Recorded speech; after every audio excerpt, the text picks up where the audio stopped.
3, 6, 8, 9, 10, 11, 12 people investigating a non-crime. Now, Dothan, when you guys see this, when the taxpayers of Dothan see this, Houston County, I want you guys to understand where your tax dollars are going to. It's not investigating crime, as we could see here today. They're stopping citizens who are breaking the law. We're suspicious. What's suspicious is having 12 cops investigating 2 guys not breaking the law. That's suspicious.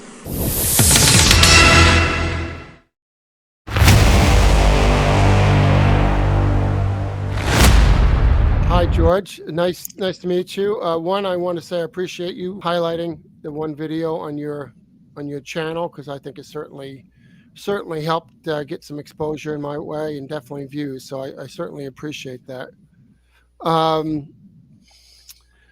So my first question would be, can you explain to me your background, and then I'll get into a little bit on your channel and what you do. Yeah, absolutely. I'm not traditionally schooled. I dropped out in the 10th grade. I got my GED, and I only took a few classes for college, some A+ certification for computers and stuff like that. But I'm an avid reader, and I can read about 400 to 500 pages a day, a 24-hour period if I'm really interested in it.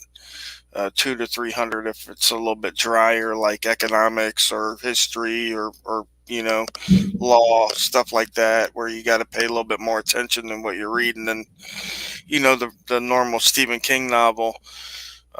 So I self-taught myself on a lot of stuff, and I've always been big on protecting our rights and how we move forward as a human species, rather than bickering back and forth amongst ourselves now. So I have a lot of questions for the government that they can never seem to get around to answering. And a couple years back, about 5 or 6 years ago, probably about 7 or 8 years ago, I saw these guys on YouTube that were going around with cameras, and they were asking questions and pulling records and getting some information that I needed and that I wanted.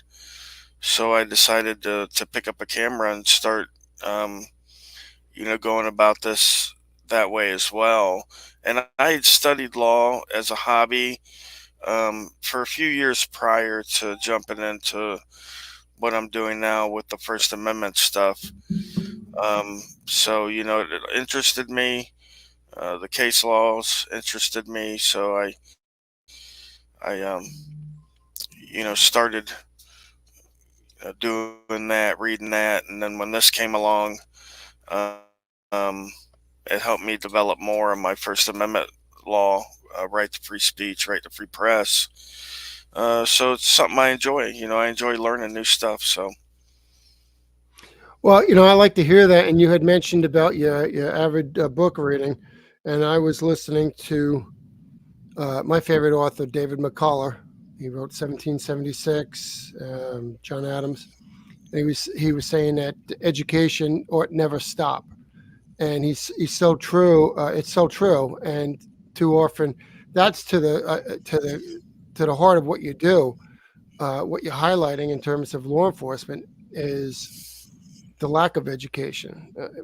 A lot of times I don't, training is in policing, it's very structured. So I think it's more of a lack of retainment and a lack of betterment to your point, to what you were talking about. So I'm curious, one, you blow me away with reading. I'm a reader as well. However, I don't know, it could be OCD. I don't read anywhere near your speed in terms of number of pages per day. What kind of books do you like to read? When I was younger, I liked to read more of the novels and stuff. You got to excuse me. I'm looking out for my pizza delivery guy. The family's on vacation. But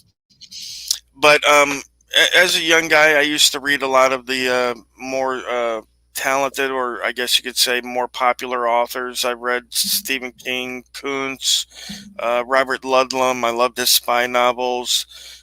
Same for Grissom. Um, I read Louis L'Amour. I even read, a good portion of Danielle Steele's work, uh, you know, 20 years or so ago. But then as I got older, I started picking up things like economics, anthropology. I read a couple books on that. Just different stuff. Psychology. I started reading and watching a lot of stuff on, and of course, I collect old law and history books. So, um, I got a shelf full, um, Nice. and I like to read those as well. So, um, that's basically what I'm into now. A lot of stuff you can get PDF, on the computer. So you go to Google Books, and if it's over 100 years old, you could download it for free. So Yeah. I've gotten, quite a few good law books from that. I got Thomas Cooley's General Principles on Constitutional Law from like Hmm. 1898, I believe. Really good book. Oh, wow. Yeah. Um, had some really good insight into it. But yeah, that's basically what I like to read now. No, and that certainly is at the core of what you've been doing with your channel. So you saw you had said that you observed that these people on YouTube were these auditors were I guess testing the police and certainly the response in police to these auditors is a lot of times is not good, and that's what was the trigger with Watch Nose that made you decide to start kind of taking on that as a vocation. Um, I just realized that because of my unique situation, I was able to read and understand law. Because a lot of people, they read it, but they don't understand it. They don't get the legalese part of it. Where words can mean something different than what they think in the normal course of reading. So I was able to do that, and I knew that me being out there could help other people. Um, and I told my wife one day, I was like, "Look, this is what I want to do. I want to try it. I want to at least make a go of it." And I did. I went out there, and people enjoy my work, and I've been pretty successful overall with it. Um, so I'm happy with what I've done, and what could be in the future. But we've gotten rid of some dirty cops. We've gotten a lot of changes small like that. But I think the biggest change, the one that I'm the most proud of, is the amount of people that email me and say, "Hey, we watch your videos. We love what we see, and you helped us learn some of our rights." So, with regards to your videos, what has been your most successful video? I think my most successful video was a time when I was in Dothan, Alabama, and we had went there for the day. It was me and a buddy of mine, and we had walked around to quite a few of their public buildings. And in the morning, we had been handcuffed and detained in the Department of Human Health and Human Services building, and we were detained for about an hour before the sergeant ended up letting us go. And then we, continued around the town that day. And at the very end of the day, we're walking along the sidewalk right next to the police department, and they've got a little police training building behind there. And we're walking on the sidewalk there, and we hear, a siren, "Woo!" And, this guy pulls up behind us, and he's all like, "You guys need to stop." And turns out it was the sheriff of the county, and he had hopped out, and he said, "Well, we're detaining you guys because, it's suspicious that you're going around recording our buildings." and so we ended up staying there for like 30 minutes. They unlawfully identified us. Dothan Police Department did. We were detained for quite a few, minutes, 25, 28 minutes altogether, just on the side of the road. So that one's probably my my most popular video that I've got on my channel. There was like, I don't know, 20 cops that ended up showing up, state police, city police, county sheriffs, and all for just, walking around videotaping. We didn't even go in any restricted areas. So Wow. really, When you get something like that, and now they obviously, I mean, 1 hour of being detained in cuffs, and then you're talking about late on that same day. What's your normal course of action? Is it a letter of complaint, and if so, what kind of response do you get? Are they receptive, responsive, or? in most of my complaints, they've never been receptive. I've had one complaint that was actually upheld, and I've probably filed close to 100 complaints. So I don't take that method anymore. I have either a two-part method, and that is either a revisit. So I consider him like a puppy that needs to, see that he's gone potty on the carpet. You want to put his nose in it once or twice till he remembers, and that's the same way with the public official. You have to rub their nose in your rights a couple of times before this is this guy's rights. So, I've been back to places 2 or 3 times before they get the picture, and then they finally do, and everything's fine, and, we have a pleasant time and whatever else have you not. I ask some questions and I leave, but I do that, and then sometimes if it's egregious enough, I'll file a lawsuit. So. Hey guys, Patriot Discussions with you here today, getting ready to audit the Ocala City Hall. I've got my auditing shirt on, so I'm getting ready to go and do some auditing. See. What's going on? What's going on, bud? Take a couple steps back, please. No, I'm not here to give you a hard time, sir. I'm actually just here to figure out why you're videotaping a public safety compound.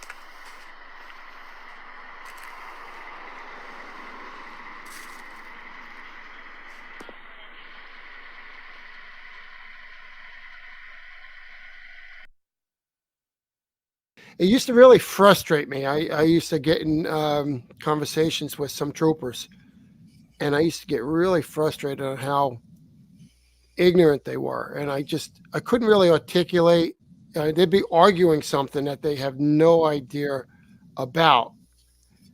And I don't know, from my perspective, I wouldn't hold firm if I wasn't 100% sure of something. So if we're arguing about something and I wasn't 100% sure, I would sit there and go, this is what I think it is. But again, I'm not 100% certain, so I'm not going to totally stand my ground on that. But when I know for a fact that I'm right, 2 + 2 is 4, I'm going to stand my ground. And they would be standing their ground, and they were wrong, and I knew. And you're trying to, and then I heard a quote, and it really helped. It resonated with me to understand the ignorance is with many people. They know enough about a subject to believe they are right, but not enough on that subject to realize they are wrong. And I think that's what happens with police officers. They learn enough about the job where they think they're right, but they don't know enough about it to realize that they are wrong. And also bad muscle memory. You do something over and over again, and no one corrects you. And next thing you know, you're thinking that's the right way to do it, and you just never been corrected. No, that's the wrong way to do it. Yeah. So when watching YouTubers like you and other people, it really caught my eye, and I was like, I couldn't believe how often it happens, and how these officers time and again, um, fall for it, and they just don't know any better. Right. Um, and I do see that now you have, in addition to your channel, I guess it's a sub. I don't know. Maybe you can explain it to me more, because I don't.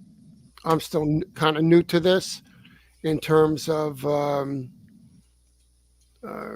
kind of using YouTube as a steady type of activity, rather than here and there like I've done with some of my interviews.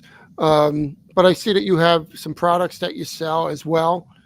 Um, Yeah, you can, after you hit 10,000 subscribers, you can link your store. And so we just do like t-shirts and such like that with, phrases on them, that to, should espouse freedom. Some guys do whatever, but um, once you're on YouTube, you got 10,000 subscribers, then you could link the store. So that way your subscribers, if they want to support you and they just don't want to donate money, they could buy a shirt.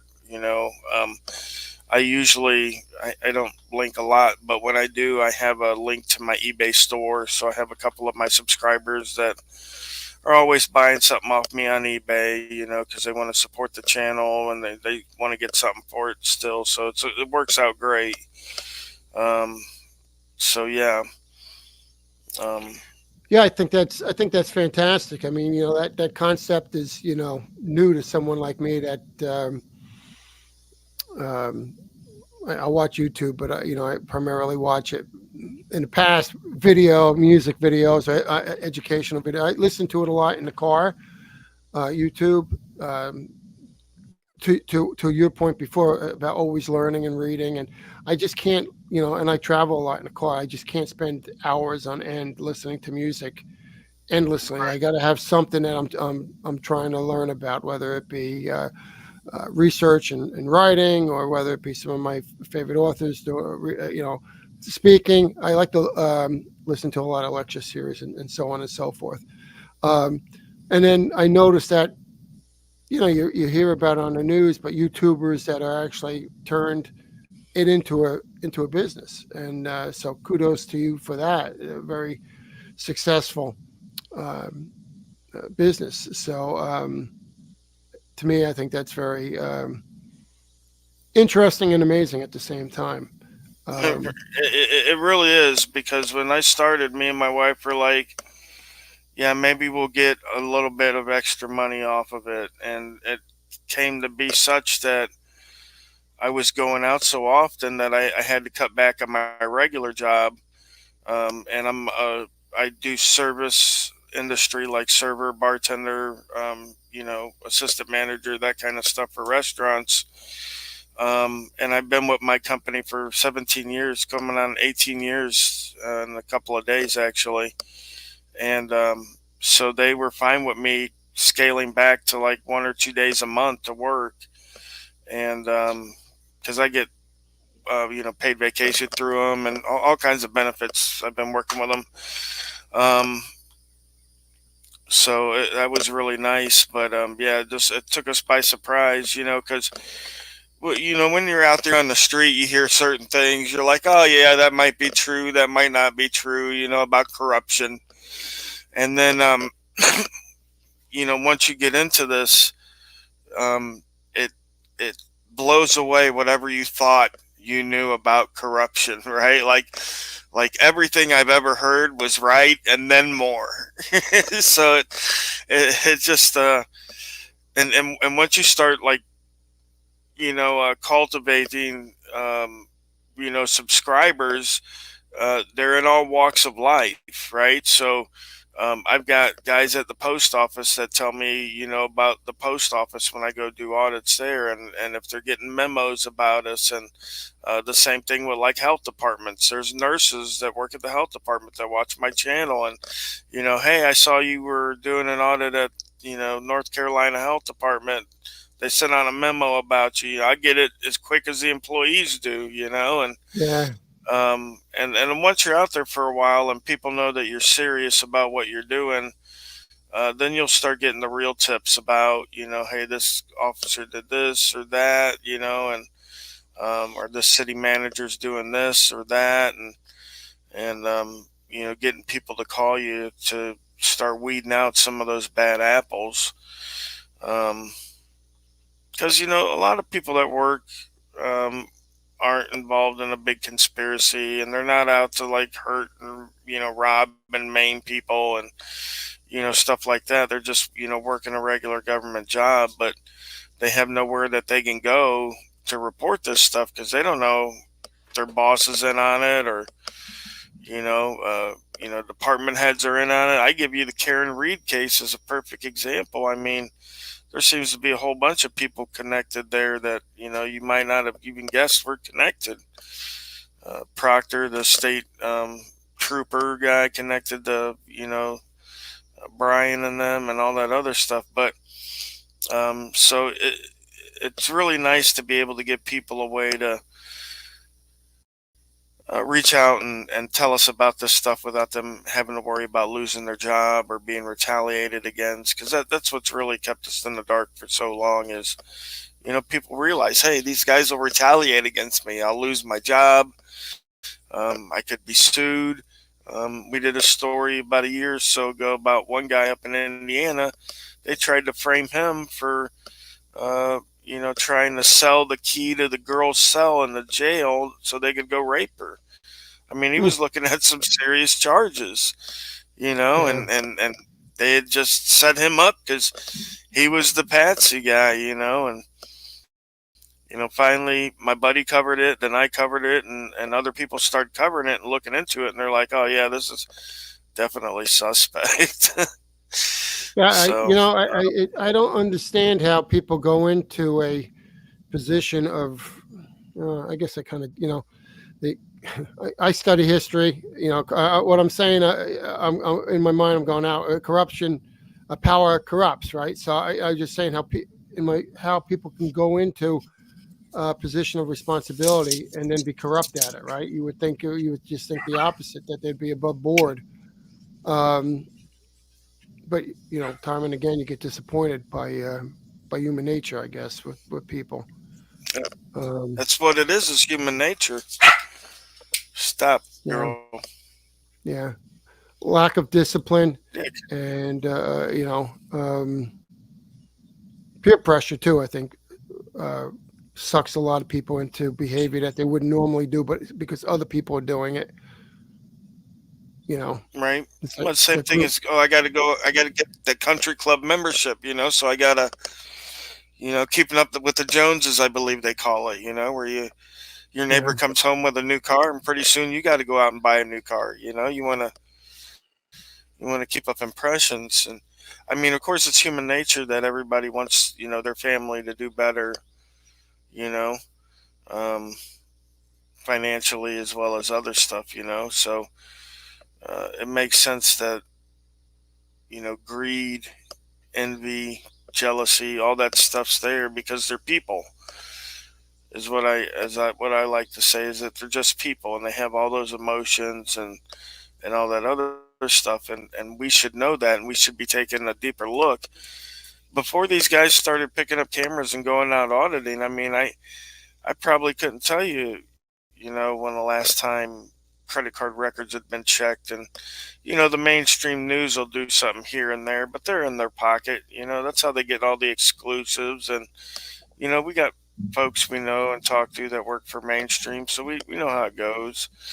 You make sure you don't say nothing bad about the city or the chief of police, and you'll get exclusive interviews and blah blah blah. And so we understand how all that works. So, but we're a little bit different. We don't really care to get special treatment. We just want the truth. So whatever way it takes us, and however long we have to question about it, seems fine to us. 100% agree. I believe you should. The one thing that they can't take away from you is your integrity, and too many people just don't really have it. To quote Thomas Jefferson, I used to use this all the time in the state police with the troopers. My troopers that used to be under my supervision. In matters of style, swim with the current. So if someone wants a certain thing done a certain way, and it's fine, it's just their way of doing it. Okay, you can do it. But in matters of principle, stand like a rock and go, no, I'm just not going to do that. That's a principle related thing. And to me, I think it's easy to do. For a lot of people, they have difficulty with standing by the principles. So I don't think a lot of people can really define what their principles are. And if you can't define what your principles are, you're certainly not going to stand by a set of principles because you don't really have them. Have a set. So kudos to what you do. I'm impressed by what you do. I know a lot of people with my background wouldn't be. But I don't. I again, it's another thing I used to have a hard time wrapping my head around. Why not? Like like IAP or internal affairs. Like why would you not? Why would you be opposed to internal affairs? They should be doing. We should have internal affairs. So why would that bother you? It just makes sense, John, because even when you work for the government, I know there's that rush of power, and I could do this or I can do that, and I'm buddies with the mayor, so things will always be good for me. And at the end of the your work history, when you go to retire, and then you find out that you're just another citizen. So all that stuff that you would do as a government worker is revisited on you as you get older. If you were in city council and you were voting to raise the taxes and voting to raise this and raise that to pay for all this stuff, and you were grifting money then, and then you go to retire and you move down here to Florida. This is based on a true story. You go to move down to Florida, and the county commissioners where you move to, which a lot of the old people live in the villages here in Central Florida, and a lot of them are old retired public service workers, and they had a committee meeting, a county meeting, where they were trying to raise the fire assessment fee astronomical amounts, and these people were all upset and hands over fists and pitchforks. And I said, what did you expect? That's the exact same stuff you did to your members of your community 20 years ago. So why would you think that it's not going to happen to you?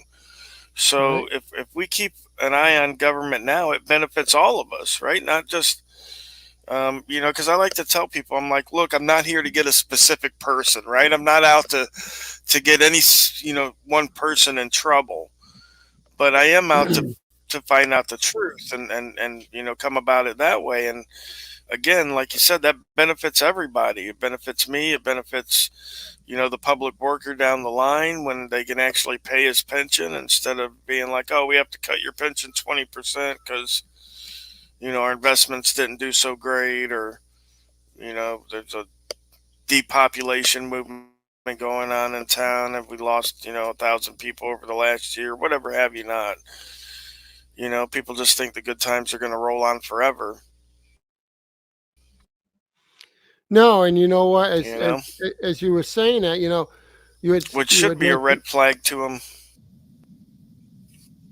Well, yeah, and you had mentioned about the press being in the pocket of a lot of politicians, and now social media has created it's a paradigm shift in the press, which is good because it reverts to accountability, where now you got people that you really can't control because you don't have these large organizations. You have pockets of individuals that are, in essence, journalists and reporting these events and auditing to see if what is supposed to be done being done, how cops are supposed to perform the job, so they're doing it that way. So it creates this new dynamic that you could see the difficulties that government and government officials are having with these new this new form of press. But it's a good thing. To your point, it's a good thing because it's going to, change is always slow, but it will present change because now you had mentioned about a letter going out that creates awareness to people. It also tampers down behavior that would not be appropriate. So it also helps in that way as well. So I think it's a good thing what you do and your colleagues as well. Right, right. Well, we get, a lot of times we get a bad name just because some people don't want to act in the most polite manner, and I can understand that. And I tell people, I said, when it comes to exercising their rights, there is no handbook on how to exercise them. So if somebody's exercising their rights incorrectly or illegally, excuse me, then the police will deal with them. I don't have to worry about whether he's doing it legally or not. The police will handle that. But if he's doing it legally, no matter if I agree with how he's doing them or not, I still have to back him in his exercise of them. And I like to use Westboro Baptist Church as a perfect example.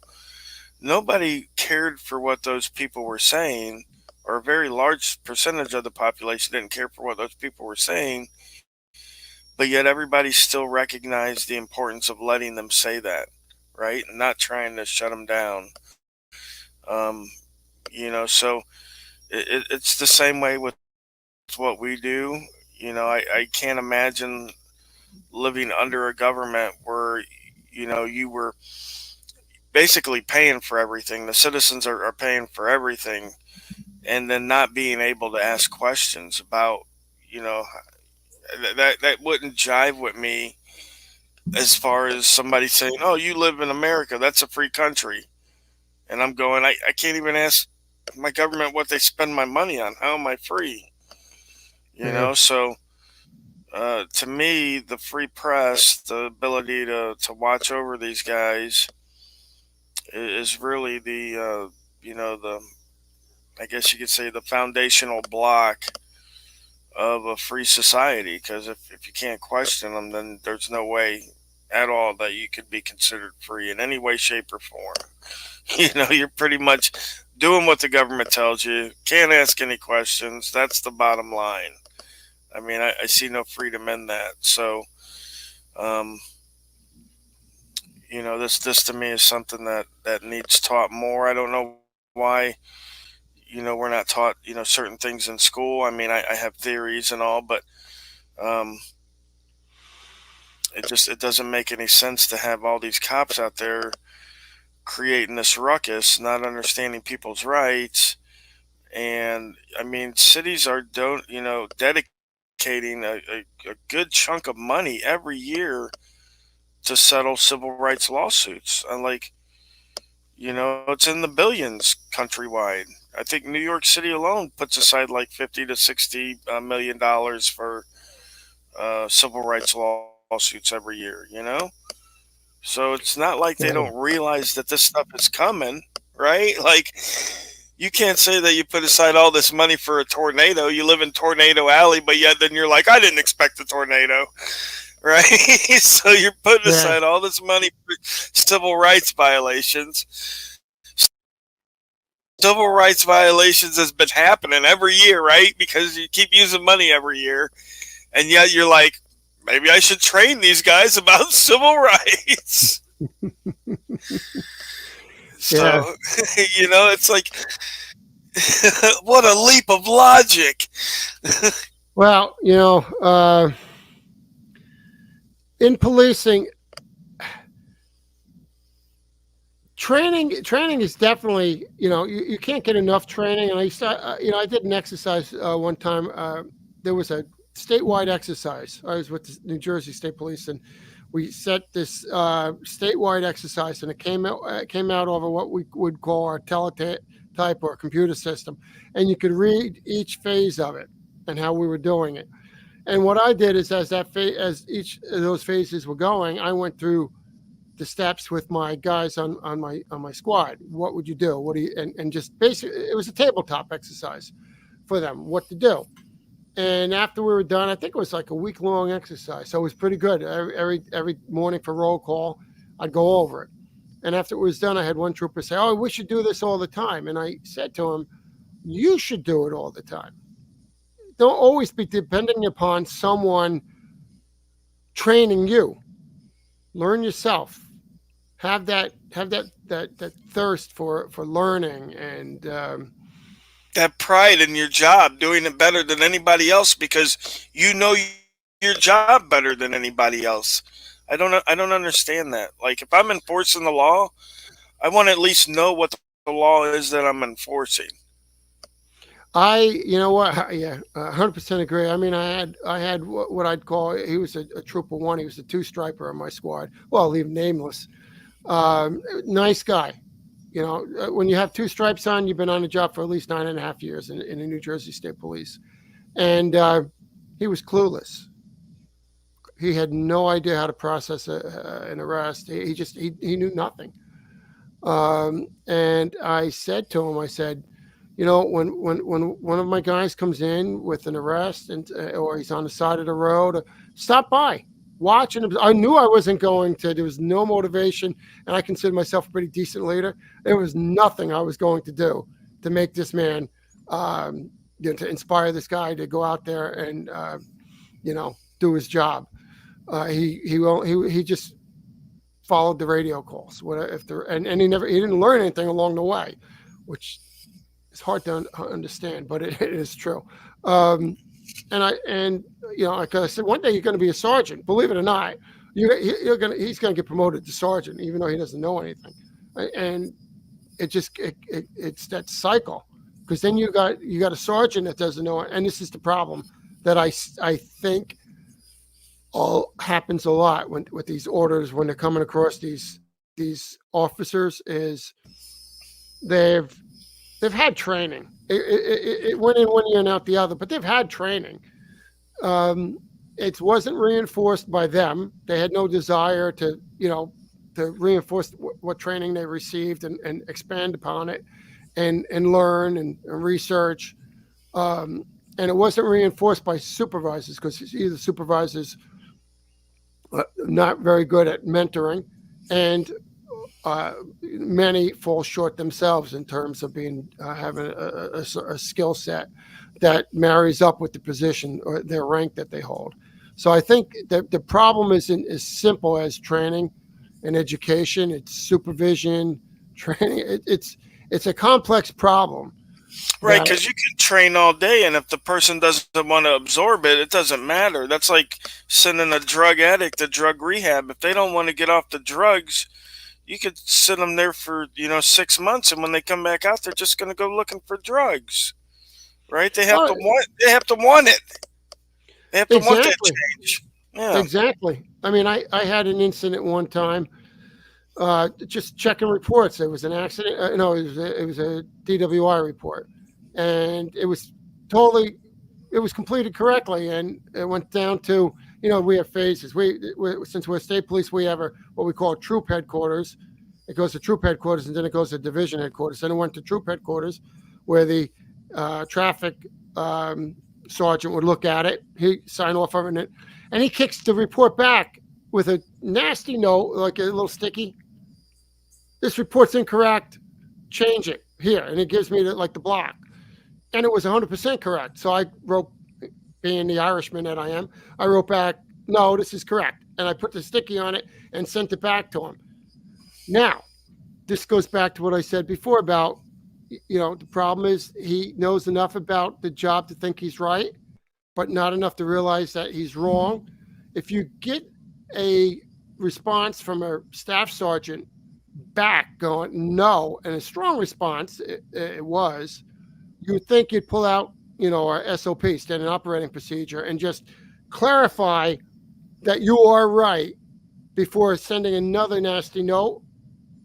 But no, because they never referred to that, because if they did, they would have realized years ago, because now he's in a supervisor position checking reports, and he's taking reports that are correct and sending them back and requesting that they get filled out incorrectly.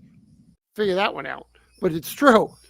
So then he sent it back. So I basically went over to the SOP, made a copy of the SOP, circled it, and said, "Read this." And I never heard from him again.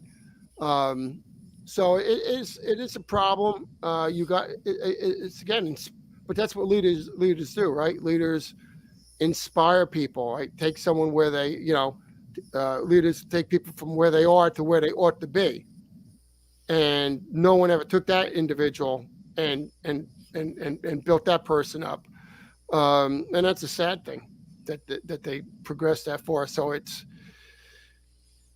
a little bit more complex and complicated than that. But yeah, if you develop a good leadership model within your organization, it can be corrected. It's just now doing that across various police departments, through various municipalities, county agencies, state and federal, right? That's a big problem to fix.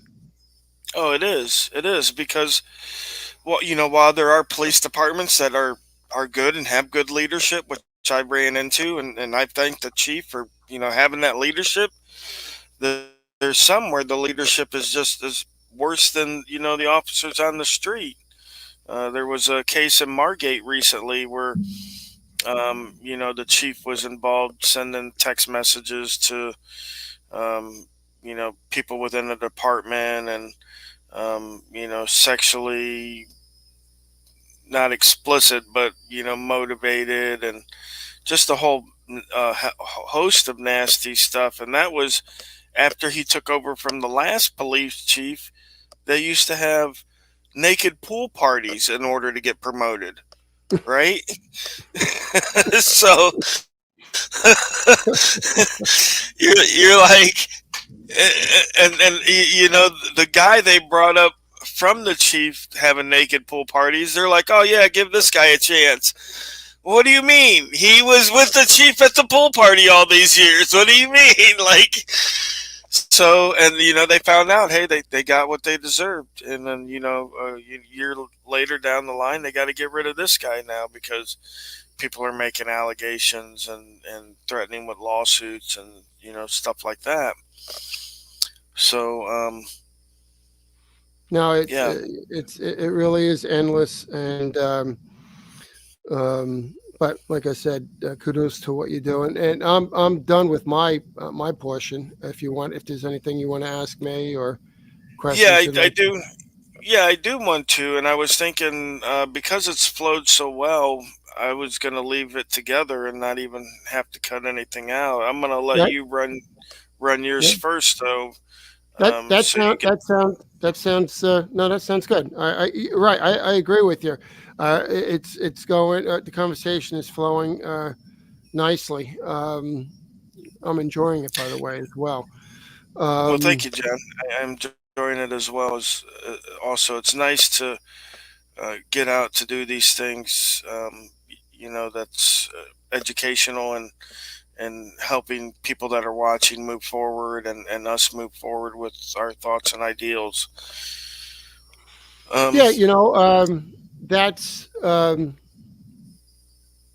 to your, the genesis for you getting involved in doing it was watching some of those videos, and the same thing, with me in terms of I can't envision myself as being an auditor, just for the pure fact that I can imagine myself getting handcuffed, and after being a trooper for so many years, I just don't want to get handcuffed. But I was been watching these videos with the failure to give me an ID, and it's been driving me crazy to the point where I said, I'm going to go on and I'm going to do a video about just piss poor policing. It's just like, as you can tell if you're looking at some of my videos on my channel, I primarily started off as doing interviews. I'm an author.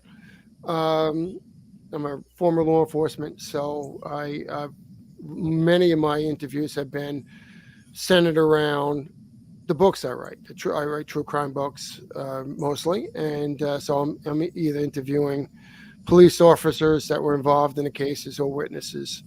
Um, may have had conversations with some victims. That's a little bit more of a sensitive subject, so I try to, I don't want to victimize victims. But so Right. that's basically the purview that I've been going down with this. But then I said, I want to comment on it on some of this bad policing, and I said, well, how does that kind of play with my channel? And not that I had much of a channel to begin with, but it was what I was building. And I went, well, you know what? A lot of these true crime cases, especially the real complicated ones, remember Hogan's Heroes, the star Bob Crane, star of Yeah. Hogan's Heroes. Remember that show? He was Mm-hmm. murdered. These sleepy town communities where major crimes happen, these cases very rarely get solved. And if they do, it's not easy to get a conviction because the police have no idea how to do an investigation. And they just mess it up. They contaminate the crime scene, contaminate evidence. They don't process evidence correctly. And so that's what I said. You know what? If you can't conduct a suspicious call, to your point when you were out there, they said people acting suspiciously. If you can't conduct a basic suspicious person call and know the steps in order to make that query to see if that person is acting suspiciously or what they are doing, or did they just commit a crime, or are they about to commit a crime? If you can't handle that, the basic of basics, what are you going to do with a more complicated investigation? So that was kind of like why I started commenting. So it kind of like integrated my research, my writing with being able to provide some commentary on bad policing, and that's how I discovered the auditors and some of the just really incompetent and corrupt policing that's out there right now. So Yeah, that's to your point. That's one of the things that intrigued me the most when I was watching before I began was just the complete lack of basic knowledge, like the ID law. So to me, I equate knowing the ID law like a carpenter would know what a level is, or a bartender would know what a rum and coke is. Like it's the one of the basic tools that you have in your tool bag that you use probably every day. I would imagine IDing identification of somebody comes into play just about every day of an officer's career. So it's a lot different than say a regulation that says you can't mail upside down on Sunday or something. You know what I mean? Like this ID law. This is something that my whole career is based around. And I should at least know that. And I could say in the majority of videos that I put out, they couldn't quote even the statute number, much less what the statute said. There's a prevailing myth out there that if an officer asks you for ID, you must hand over that ID. And I caught the phenomenon. It's like Bigfoot. I've caught the phenomenon on video numerous times. Where they and there's no hesitation. Like you said, they know enough, but they don't know enough. But I'm literally no hesitation. Yes, sir. When an officer asks for your ID, you got to provide it. yeah. And it's like, well, what about what if he doesn't have an ID? What if he never got a driver's license or a state identification card? Is he going to jail just because he never got the state approved ID? Of course not. You can ask his name and his date of birth. Well, yeah, and the thing is, you got a good point there, because when I used to, and I think training on a daily basis is very important. I used to take the opportunity to do roll call, and believe it or not, roll call, I think, is a very important tool for educating your men under you and women under you. because it provides you with 15, 20 minutes of a quick discussion and pick the discussion, whether it be Miranda or Terry, to discuss something or go over an arrest that one of the troopers had, and kind of do a debriefing on it and what was done right, what was done wrong. So it's a good opportunity for lessons learned and educate your troopers. Very few people did it. I was only at one station in my whole career where roll call was every shift, and that was the Newark State Police Station. And it was, depending upon, it would be, sometimes there would be an educational component to it, other times it would just be some briefing stuff. Still very important, but all other stations, roll call was, something that no one really did. You wrote it down and said you did it, but you Right. didn't did it. And you had mentioned about being, carpentry 101. And I actually, it's funny that you said that, because I used to use this in one of my training lessons with the troopers. Miranda, for example, the basics of Miranda, understanding that. And if you don't understand the basics of Miranda and you violate someone's rights, and it's 101. You learned it when if you didn't get a criminal justice degree, you learned it in the academy. The basics of Miranda, what triggers Miranda in a nutshell. If you're not free to go, they have to be Mirandized. Now, it's a Miranda violation. You're a jury. A jury is listening to the case, and you're going to go with 12 years on, like that Trooper 1 I told you about. Right? You got stripes on your arm, been on a job for 12 years, and you're going to go, well, I just didn't know. I thought I could do that, but I didn't realize I couldn't. A jury is comprised of different people: plumbers, electricians, carpenters, as you said. They're going to equate that to, well, wait a second. I learned how to do the basic, cut, if I'm a carpenter, the basic angles on how to use a saw, like first 6 months on the job. And this is really basic, police work. 101, and you don't know that with 12 years on, and it's true. A lot of people, they don't know it. They're not lying, but a jury's going to go, no, you're lying. You knew that, and you just did it anyway, and you violated that person's right. And you can't blame people for thinking that, because it's hard to wrap your head around someone with 12 years experience not knowing the basics. But I can assure you there are many out there that are like that. I was working, I was a sergeant at the, I'll leave the station nameless, and we had an intern in there, and I felt bad for some of these interns. Depending upon the squad, a lot of people would just have them answering phones. They're there to learn, right? You want to educate them. So, and we rotated. I was rotating shifts. And so I'm sitting there with the intern, and he asked me, ironically, a question about Miranda. What triggers Miranda? And I answered. He goes, "Oh, wow, you sure?" I went, "Yeah, why?" He goes, "Oh, I asked the other three, it was 4 squad sergeants. I asked the other 3 squad sergeants. They didn't know the answer. And I asked the detective sergeant. He seemed pretty sure of the answer, but he said he'll get back to me.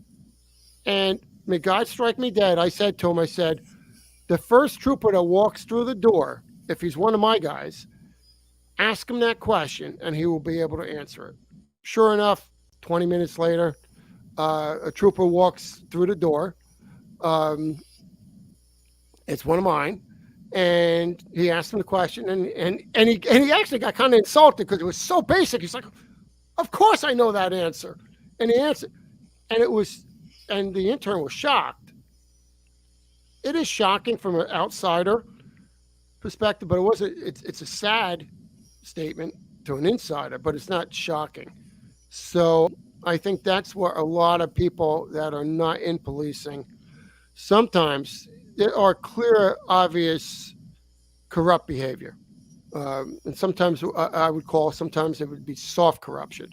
Like, transferring someone to a different station because they are doing their job and they're just not going to listen to you to not do their job. That's soft corruption. You're abusing your power. Some people say, well, it's corruption. It is. But it's a softer form of corruption. It's not the traditional corruption that you would think of stealing stuff, but it does certainly. It's that slippery slope. It's certainly going to lead to that if that behavior is not changed. But it happens so often. There are just so many people that are not familiar with their job that it's hard to wrap your head around it. That you just think, oh no, that he did that on purpose, because there's no way he just didn't know. I do think a lot of times these people think they can. They just and then of course there's the abuse part to it, because now they think they have this authority, and now you are questioning that authority, and then they push back. That's a whole problem in and of itself. It is, because that's the main topic, is when they come there to see what I'm doing, they either ask for ID right off the bat, or they tell me that, I got to leave. I'm not allowed to be there. And, I'm like, yes, I'm allowed to be here. It's not a private business. They can't just trespass me because they don't like the color of my hat. I actually had a cop tell me that one time, that they could trespass me off a county building because they didn't like the color of my hat. I'm like, how would we ever watch government if that was the case, right? Like, all the mayor has to do is says he doesn't like you, and now you're banned from City Hall forever. And it's weird, their thoughts on that kind of stuff. But you're right, it's almost like beat into them, just like this myth of you need permission to record people in public. They're always like, I don't give you consent. And I'm like, don't you see the cameras around you every day? Like at the ATM, at the traffic light, your neighbor's ring doorbell, your next door neighbor's dash cam every day. He drives you, he drives home. He's catching you out there playing with your dog. Like we're on video so many times a day, and none of those people have asked you for your consent. Like, I don't understand how it doesn't, sink in. A lot of people are really not well versed on a lot of things. Let's face it. I mean, that's why politicians on the right and politicians on the left, right? They use these sound bites, and it's a sound bite. And I was in New York City doing a training session, and I just did a training session on inductive versus deductive reasoning. And they use these sound bites because most people use inductive reasoning. They just draw, they see an observation and a general, familiar pattern, and based on that pattern recognition, they draw a quick conclusion, which, with using deductive reasoning, now that becomes the hypothesis, because that might be right, but it might not be. But they are so used to doing that, inducing things, that that's it. They're right. They know that's it. It's done. I'm right. Locked on the target.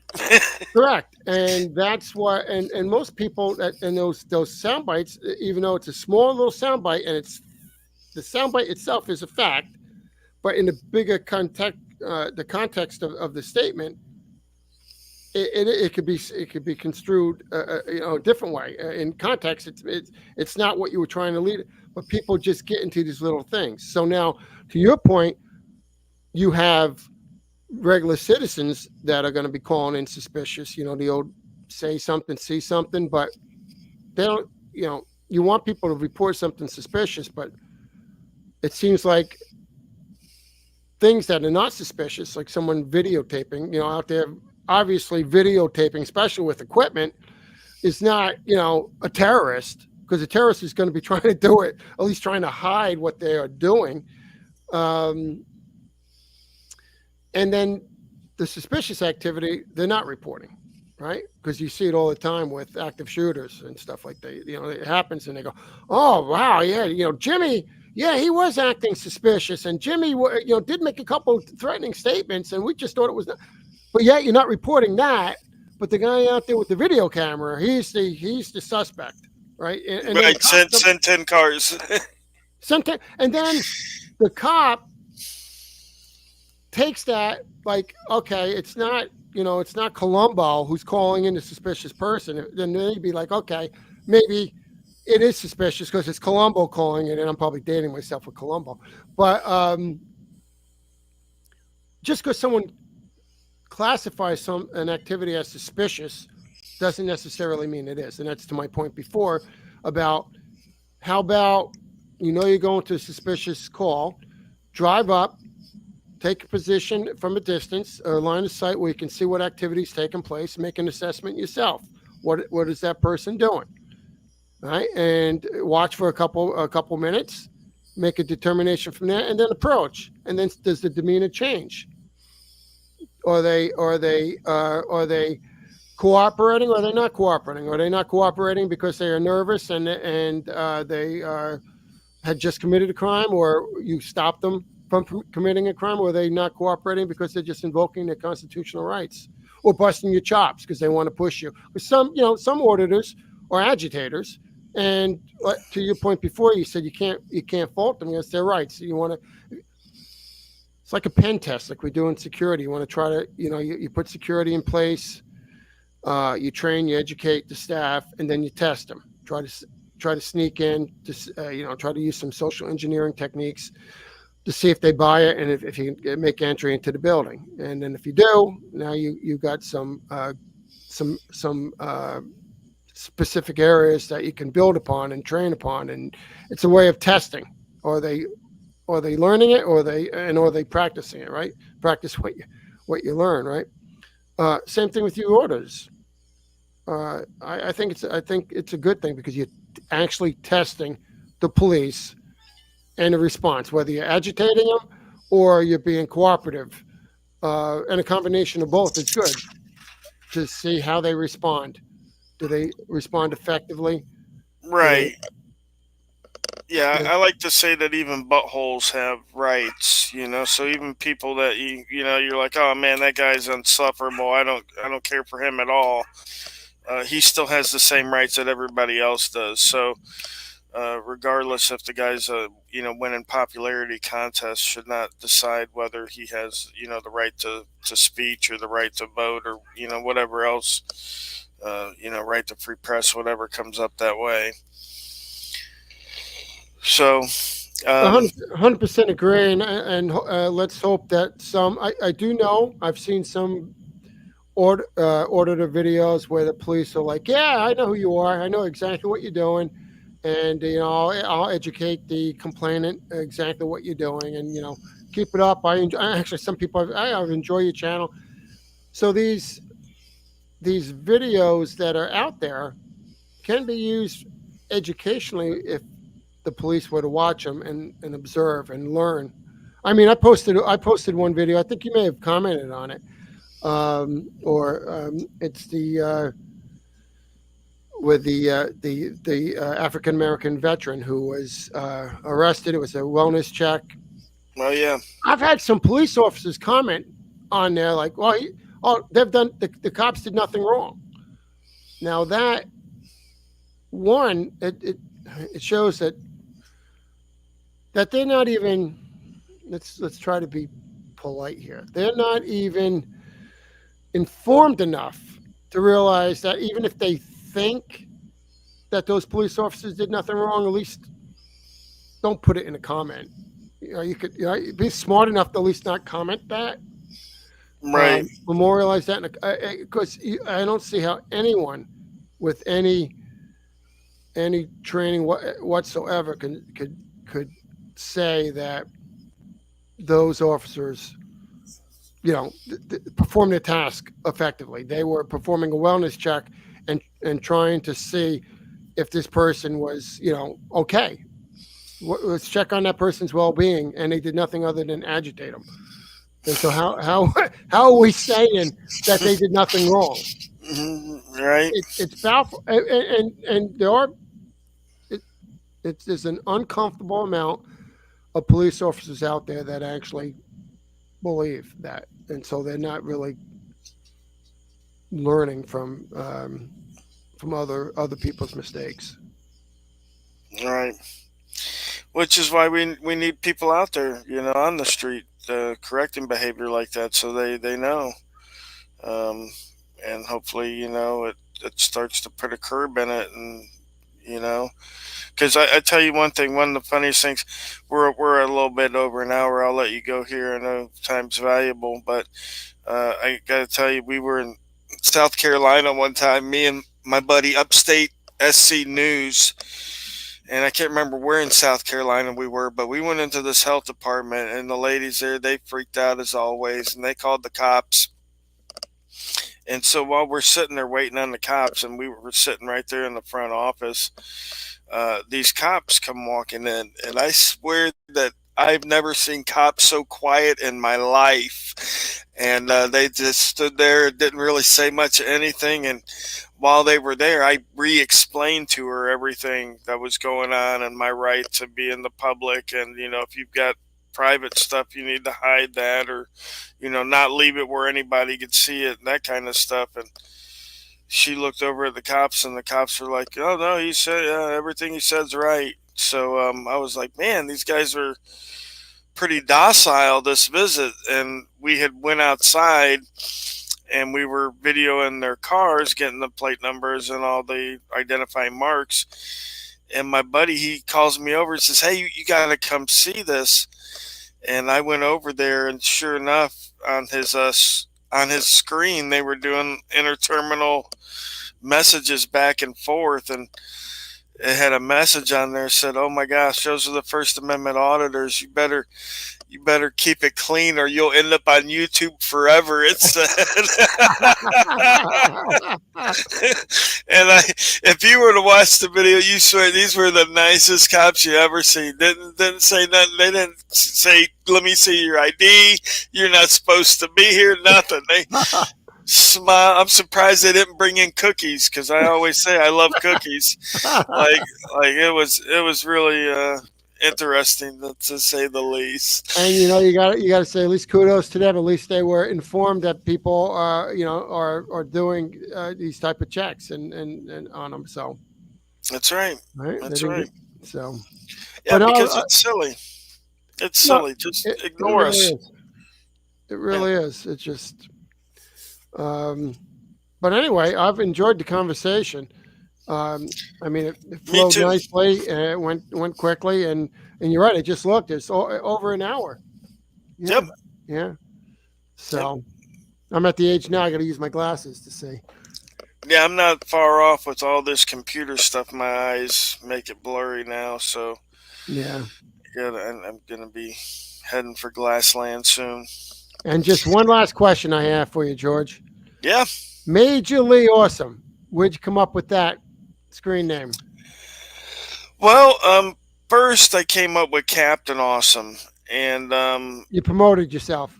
Yeah, and I got a little story behind it, and I say that my cousin Bartholomew was in the French Foreign Legion, and I wrote him and his fellows a letter that was so inspiring that they decided to give me the honorary title of Major in the French Foreign Legion. So nice. now I'm Majorly Awesome.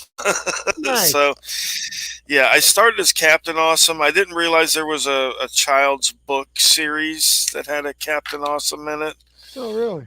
Yeah, so then I switched to Major, so that way I wouldn't get sued for trying to use the likeness or whatever, or you know, anything to do with that, because I was selling T-shirts that had Captain Awesome on it, and yeah, you're right. I wanted to be as safe as possible, so I was like, you know what, it's time for a promotion. There you go. So, so yeah, people like it. They get a kick out of it. It's a snicker, you know. I want to be. I don't want to say entertaining, but I don't want to be boring when I'm doing my stuff. But I also don't want to be, you know, an idiot either, or an inconvenience. You know, if people are doing their jobs and they're going about it the right way, I want to showcase that and you know, give them props for that. But yeah, when they're definitely bad, I definitely want to expose that and let people know This is not something that we should tolerate. You know, we shouldn't have to tolerate it. We already pay these people. It's like going out to Outback, paying the waiter $15 and say smack me twice, why don't you? Yeah. You know, like, what, you know, he beat me up a little bit. Say I stole the silverware. Yeah, well, we got waiters and waitresses now expecting, give you poor service, but yet they're expecting a decent tip. Where it Oh used to yeah. be, you worked hard for your tip, you got a good tip. Right now, they just expect a certain tip. Well, everybody wants a tip now. I don't know if you paid at any of the fast food restaurants or anything like that, but everybody, as soon as you put your card in there, it's like, do you want to include a tip? No, I don't want to include a tip. Why would I want to include a tip in the first place? Who told you that anyone would want to include a tip? It's a conspiracy. It is. So true. So true. Yeah. All right. Well, John, thanks for spending time with me tonight. And I was looking forward to it. And I'm looking forward to more content from you. So I'm always happy to see, people discussing issues that I find enjoyable and important. So I definitely appreciate that. So. Right, and I appreciate highlighting that one video, and thoroughly enjoyed our conversation. Like I said, it flowed nicely. I enjoy, after a long day, I thought I'd be tired, and I was actually I enjoyed this conversation very much. So I appreciate it, George. It was always I was looking forward to it as well, and it was nice talking to you. And I'm sure we'll have the opportunity to do something again in the future. Absolutely, yeah. I'm always open to do a live or anything of that nature. We can have some people in, they could ask some questions in the comments and stuff like that, and we could just maybe talk about some cases. Any of my old videos also that you want to look over and break down or anything, if you see something in there that interests you, just go ahead and do that, because I can't get enough advertising, and I want to make sure people are getting something out of the video, so that's what they're there for. So yeah, I certainly will. I'll take a look at your library, and anyway, keep safe, and I look forward to your next video, and then we'll keep in touch. absolutely. Thank you All right, very much, sir. Thank you. Yes, sir.